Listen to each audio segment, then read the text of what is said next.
Whew. Hey y'all, what it do? It's your boy E2 Blue coming back at you again. I just got through running around the lake. I had to get that mile and a half in. I ran a mile and a half, and the rest of it I walked. But it was good. It was good to be out in the heat, in the sun, because they said the sun is good for you. You know what I mean? Like everybody's with the COVID, everything is going on. You need fresh air, right? And everybody's wearing masks, which you should. But I'm not wearing no mask when I run. I'm just not doing it. I can't breathe, literally. So, and again, you're outside. You're in an open area. You're not getting COVID unless somebody's coughing or directly sneezing on you. You got to have that contact. You know what I mean? Like, the only time it's suspended in the air is when somebody sneezes and it's there for a minute and then it's falling. It doesn't suspend there forever. That's the misconception about it. But, people believe what they believe, But of course, always be cautious because it is a serious thing, definitely. But you gotta know what's truth and what's not. That's another thing too. But yeah, it was good to be out there. It was a lot of people, outside just having fun. People are social distancing. People are, running and walking. And I'm by myself, so I'm running with no mask on because I'm running. I'm by myself, and it's good. It's good. Get that UV light on you. You know what I'm saying? Boom. Watch that melanin pop. You feel me? But anywho, y'all didn't come here for that. I want to talk about the defensive line. Now, not just the defensive line, but primarily the ends. We've talked about in previous videos about the internal parts of the line with the addition of Gerald McCoy and Don Terry Poe and just those pieces. Now, what I haven't got a chance to talk about is the ends. Now, people have questions still. How is the season going to go with these players really not practicing with each other? It's going to be a lot of soft tissue injuries. And yeah, it's going to be some injuries, but it's a good thing that they're upping the roster. That way, there's more people that can play, because they're going to have to do that. Because, if we're going to have a season, I don't like to be a negative Nancy, but I keep it 100, and at the end of the day, you got to talk about some of the bad things that can happen too. You can't just ignore it because it's there. But anywho, with that, one thing that we do know about the defensive line is that DeMarcus Lawrence is the leader of. DeMarcus Lawrence signed his 5-year deal. He is the centerpiece of that end. He is holding down the left side of that line, and that's just what it is. He's the captain. He's got the money.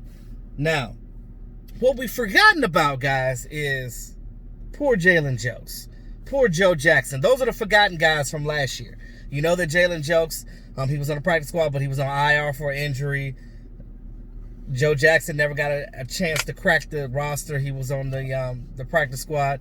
And again, hopefully that he comes out and shows something and maybe get a chance this year. Now, it's going to be harder for a lot of these younger guys because of the simple fact of COVID. The less time that we're able to meet, the less time they have to show what they can do. So naturally, unfortunately, that's the narrative right now. Now, caveat, you have those guys, but you got a stable of guys though. You have guys. Again, they might not be what you think, but as Jim Tom Sula said himself, they're going with a rotation right now. They always say, well, we don't know if they're going with a 3-4 or 4-3 defense. Well, I mean, we know that they're gonna have 4 down linemen, so they can start off at a 4-3, but we know that back end is gonna be hybrid as hell. They're gonna be doing something different back there. So this defense is gonna look way different than what we're used to. That we do know. Now, another thing is this. You have, I talked about the Jalen Jokes and the Joe Jackson. They have an opportunity to play, to fight for position, as you will. Dorrance Armstrong is still there. We haven't seen his full potential yet. We've seen a little bit of what he can do. When Taco was there, it was kind of like, okay, so who's gonna be the better one? Who's gonna step forward? Is it gonna be Taco or is it gonna be him? But now that Taco is gone, Taco went to the Dolphins. Now he's with the Chiefs. So he seems like he's doing all right with his new team. But I'll look at it like this, that gives the opportunity now for Dorrance Armstrong to step up and do something. Let's not forget about our draft pick this year. You got Bradley Anae. Bradley and I, when they drafted him, I was excited. He's a try-hard guy as well. He can be in that rotation mix. Let's not forget about the undrafted guy, Rondell Carter. I didn't get a chance to do him in the undrafted series, but I might go back and do a video on him, because the simple fact that I didn't get a chance to do a video on him because he, like, not that I forgot, but things happened in my life I couldn't get to. You guys know I was moving and all that stuff, so there was a lot going on in between that. But I will say that Rondell Carter, out of James Madison, that's a Mark Holmes school, so he's going to be about those James Madison Dukes. We got 2 James Madison Dukes on the team. We got him and the quarterback Ben DiNucci that we got in the 7th round. So you look at Rondell Carter. You watch his highlights from James Madison. He was a high motor guy. A lot of production on that field with him. A lot of it. Okay. Sorry, I was ordering food. I thought it was ready. I guess it's not. But yeah, Rondell Carter. Rondell Carter was a guy that in college it was beasting, and as far as the NFL goes, it's different competition out there. We'll see what happens. We don't know. That is what we don't know. Now, what I will tell you is this. Everybody has an opportunity to compete right now because, again, like Jim Tom Sula said, he's going with that rotation. And one thing he did say is if there's a drop-off, we're in trouble. So he's looking to keep these guys fresh. So guys are going to have an opportunity to play, which is going to keep DeMarcus Lawrence fresh as well. So when he's rushing on that end position, they're going to get an opportunity to do what they need to do. Now, that part I love. I'm liking that philosophy and what they're going with from that standpoint. Now, we got Alden Smith. He got reinstated. So, can he recapture some of his youth? Can he recapture some of what he did with the 49ers? Can he recapture some of what he did with the Oakland Raiders? Can he do that? Can he bring just half of that production to the Dallas Cowboys? And if he can do that, then might be a good situation for him. Now, nothing we don't know is Randy Gregory, he's still not reinstated yet. So we don't know his situation. We don't know if Randy Gregory is going to be reinstated. He should. I don't see why not. But they need to hurry up and do it so the boys can know what they got. But they kept him around for a reason. Now, as a second-round draft pick, he was a disappointment. But had he stayed on the field, who knows what type of player he could have been. What type of player he still could be. Hopefully that he takes this next opportunity, and runs with it and does what he needs to do as far as getting things right and getting back on track. That's what I'm looking forward to with Randy Gregory. Now, if you got Randy Gregory, if you get Randy Gregory, you got Alden Smith, you got a stable of rotation guys. Dorrance Armstrong, rotation guys. Bradley and Nye, he's going to get a chance to get some reps in there. Rotation guys. Again, Jalen Jokes, Joe Jackson, Rondell Carter, all of these guys are going to get a chance to compete. And if they show what they can show, they will get the opportunity to play.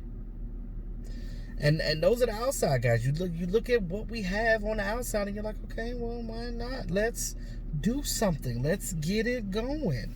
We know that this team has struggled in the, defending the run, but that was because we kept getting gashed up the middle. When those games when Antoine Woods was out, when he was injured, teams took advantage of that.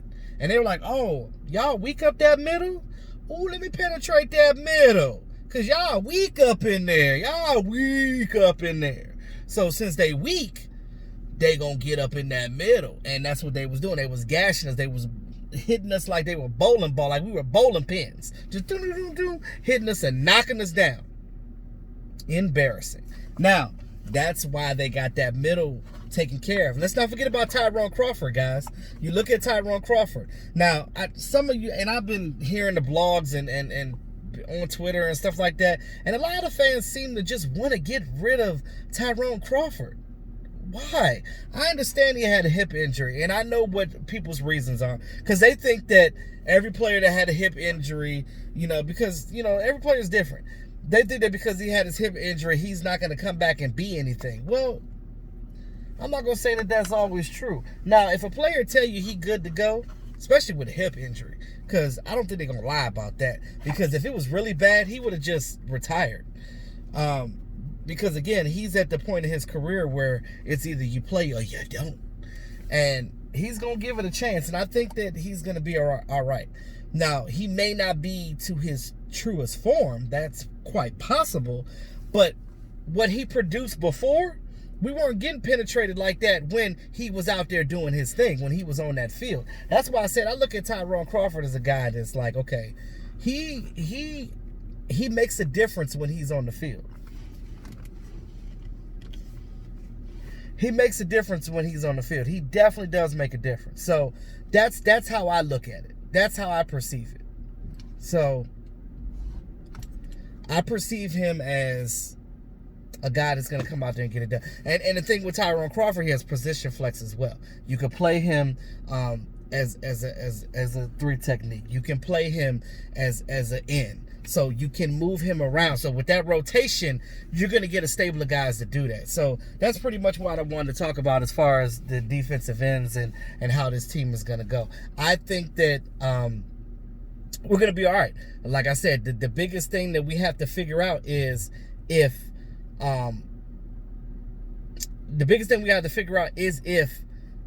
Randy Gregory is going to get reinstated. That's the biggest thing. Now, if he does, in fact, get reinstated, then you know what you're working with. So we'll see what happens. That's what I'm looking forward to. So let me know what you guys think about this defensive line. We talk about the ends and things of that nature. Let me know what you guys think. Like I said, people question whether it was going to be a 3-4-4-3. I think that they're going to basically play to what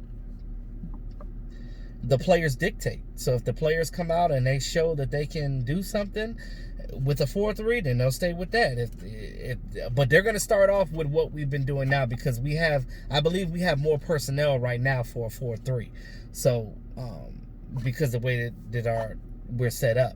So I think they'll start with the 4 down linemen, and they'll have a hybrid back end and just figure things out in between. I really think it doesn't matter with them rotating how they're talking about they're going to do.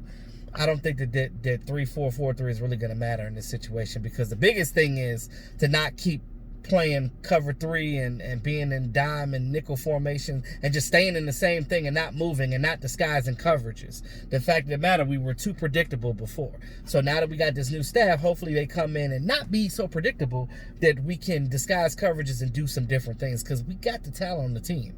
Let's just get it done. And that's one thing some of the fan base doesn't understand. They act like we don't have players. We got players, and then some of the ones they say that suck, everybody counted out Anthony Brown. They brought him back for a reason. Trust and believe me, Anthony Brown ain't no sucker. I mean, he's actually fast. People forget that as well. Give the boy an opportunity to play. Remember, that defense that we were running, they weren't playing these guys right. Trust and believe E2 when I say this. So that's all I have. Let me know what you guys think about the line. It's your boy E2 Blue. Always keeping it real. Talk to y'all soon. Y'all have a great day.